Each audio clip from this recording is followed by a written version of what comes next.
I know one of the biggest worries that therapists in private practice have when it comes to hiring a virtual assistant is confidentiality. You may be thinking, what if they see my client details? Or how do I protect my sensitive information? Or how will my clients feel? This is one that comes up a lot. You are obviously bound by a professional code of ethics. In America, this would be HIPAA. In the UK, we have GDPR. And you may also have additional rules and things like that with any professional bodies that you are affiliated with. Whether you work with a virtual assistant or not, there is always a risk of data breaches if you don't have the right systems in place. But the good news is, if you have these systems in place, you can easily work with a virtual assistant while keeping client confidentiality. And in this video, we're going to talk about how. For those of you who don't know me, my name's Kim. I help therapists in private practice with their business systems and processes, getting them confident with admin and reducing tech overwhelm. And in this week's video, I'm going to give you a step-by-step guide of how you can keep your clients' information safe, whether you are going to be working solo or whether you are going to hire a virtual assistant. So the first thing I would say is that you want to use secure platforms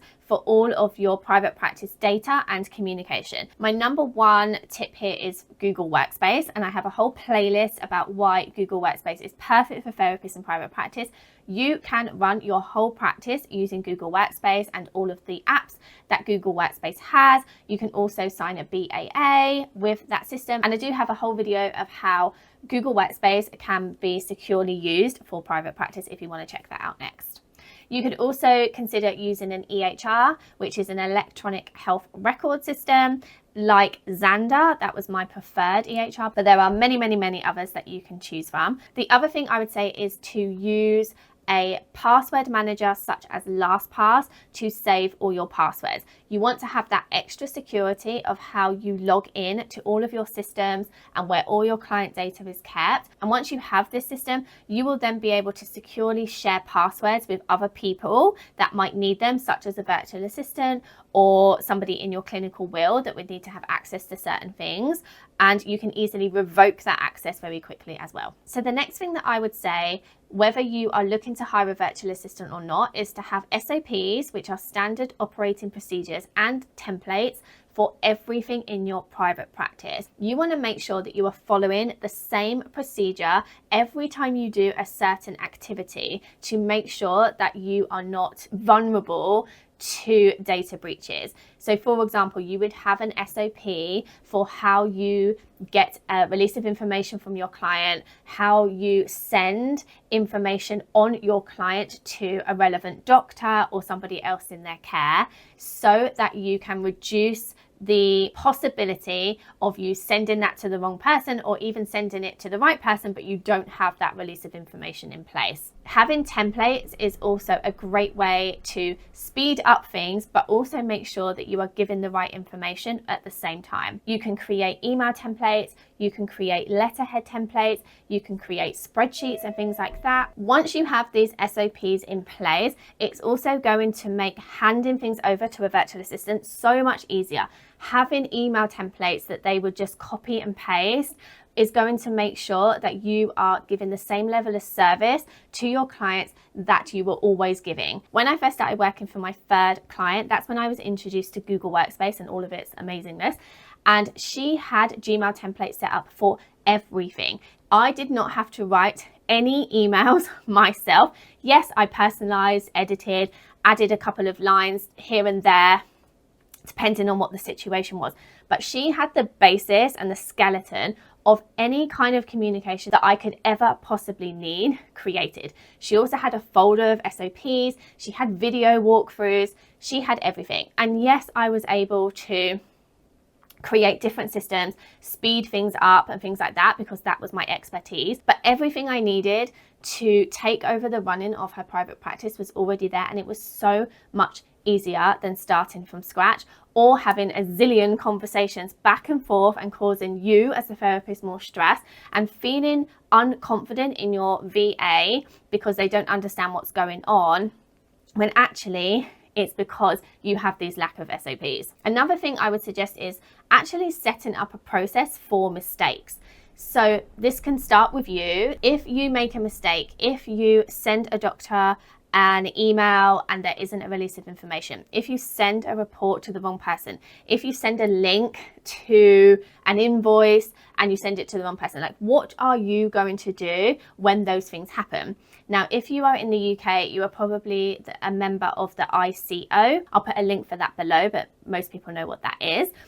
But you can go to their website, you can contact someone once you pay for the membership to ask them what you should do, and then you can create an SOP around that. Later on, when you do get a VA, you want to adapt that process so that they know what to do if a mistake is made. So the next step, if you are thinking of hiring a virtual assistant, is to get an NDA, a non-disclosure agreement, and a confidentiality agreement set up with them.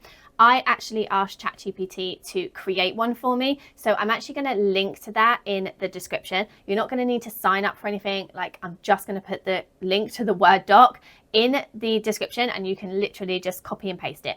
It does say on there that you should check that with a lawyer and things like that, but it's a really good starting point of what you should put in an NDA for your virtual assistant, and I have signed this many times. Having an NDA and a confidentiality agreement in place isn't going to stop mistakes happening. It can't stop the VA from sending that report by mistake to the wrong person. That's what your systems are for.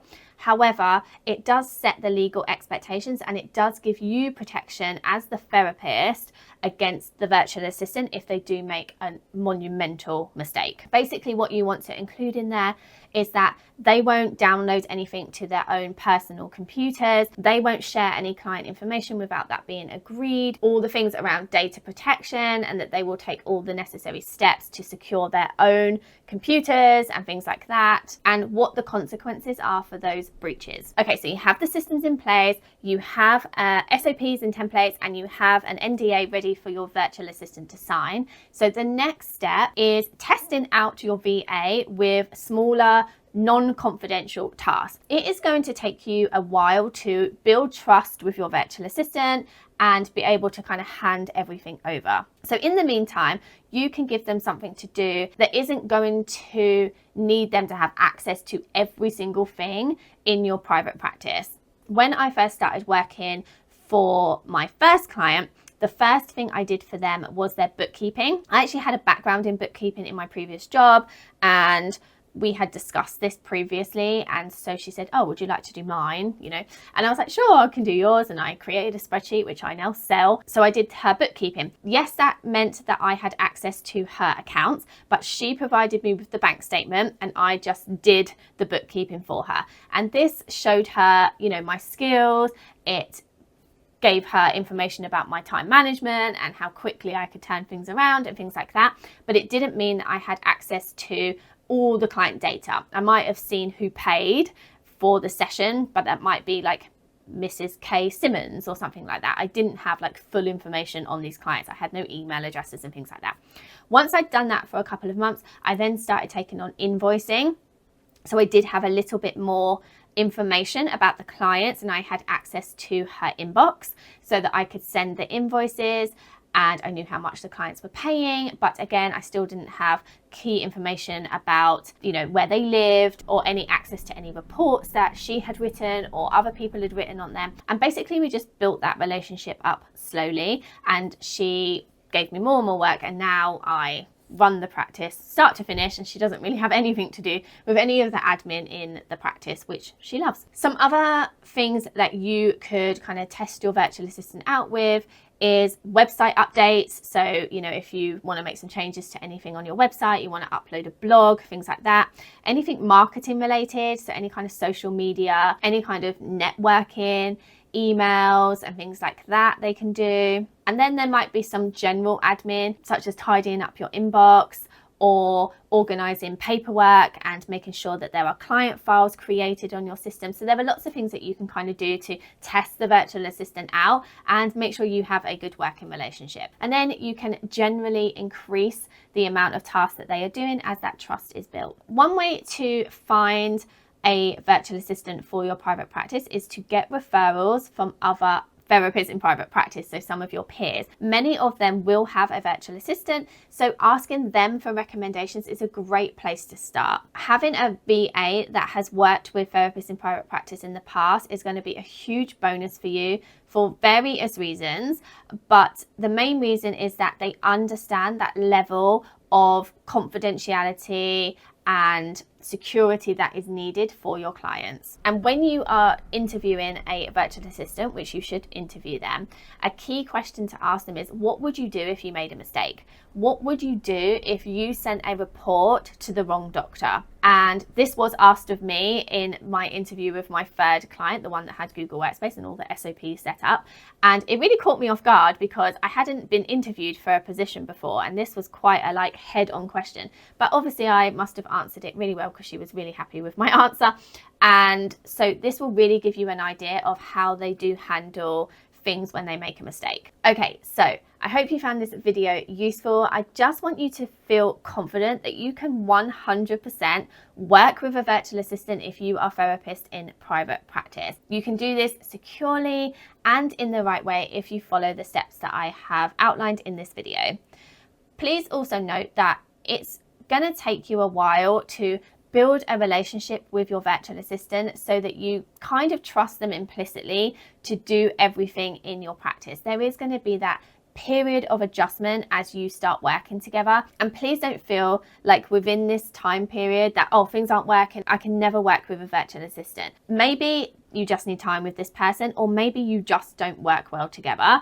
And actually, it's just like finding a therapist, right? You might go to one therapist and it doesn't work out for whatever reason. That doesn't mean you'd say, therapy doesn't work for me. I've tried therapy, it doesn't work. That is the same for a virtual assistant. Clients that I have worked with in the past have usually had a virtual assistant before they started working with me. Sometimes you have to work through some relationships and realize, okay, this person isn't right for me, but that doesn't mean this position isn't right for me. I do need a virtual assistant, just this one isn't right for me. Or it could mean that you just need to give a little bit of time and build that relationship between you both. And you'll kind of have intuition about which one is right for you. So you can download my ChatGPT NDA agreement in the description below. Like I said, no need to sign up. It's just a very basic Word doc and you will need to edit it, but it's a good starting point. And also, if you are looking to start with step 1 and set up the right systems, I would really highly recommend you check out this video next, as it's going to help you feel really confident with using Google Workspace.